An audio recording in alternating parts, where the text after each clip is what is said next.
Good afternoon. তারপরে কি বৃষ্টি হচ্ছে। আজকে যে ব্লগ শুরু করব, সত্যি কথা বলতে আমি ভাবতে পারিনি। আমি বলেওছি কালকে যে যদি পরিস্থিতি স্বাভাবিকের দিকে না যায় আমি ব্লগ শ্যুট করবো না বা ব্লগিং করবো না, কদিন বন্ধই থাকবে। ছাদে না জল জমছে এখানে, যাগুলো সব ঠিক করতে হবে। মোটামুটি ছাদটাকে ঠিক করতে হবে, তার কারণ শ্যাওলা পড়ে গেছে প্রচুর।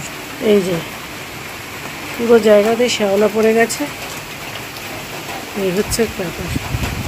এই জামা কাপড়গুলো আর কি আনবো, এগুলো সব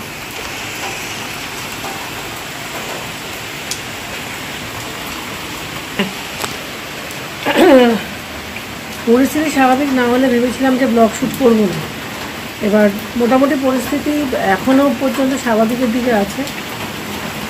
আমার ছেলে মেয়ে দুজনেই ভালো আছে। আমার মেয়ের আজকে পড়তে যাওয়া ছিল দুপুরবেলা, মানে বিকেলবেলা। আমি আজকে নিয়ে যাব না, কারণ একে তো প্রচুর বৃষ্টি হচ্ছে, তারপর ও যেহেতু জ্বর থেকে উঠেছে, ওকে নিয়ে যাব না। বৃষ্টি হচ্ছে ভালোই। এই জামা কাপড়গুলো আর ঢোকানো হয়নি, কারণ এগুলো ঢুকে লাভ নেই, এগুলো ভিজে গেছে। দুপুরের খাওয়া দাওয়া সব হয়ে গেছে, এখন আর একটুখানি শোবো। মেয়েকে আজকে স্কুলে পাঠাইনি, কালকে পাঠাবো। কিন্তু বৃষ্টির জল পড়লে না এই সময়টা আপনারা একটু সাবধানে থাকবেন, কারণ বৃষ্টির জল পড়লে কিন্তু একটু ভয় আছে, মানে ঠান্ডা লাগার একটা ভয় আছে, কারণ ভাইরাল ফিভার হচ্ছে। ঠিক আছে, আপাতত ব্লগ এটুখানি পর্যন্ত থাক।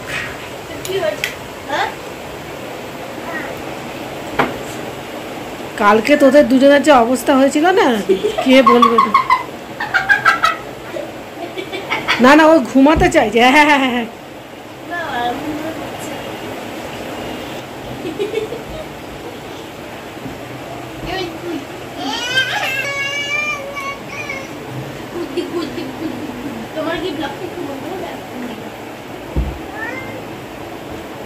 ঠিক আছে, আপাতত এইটুখানি অবধি থাক।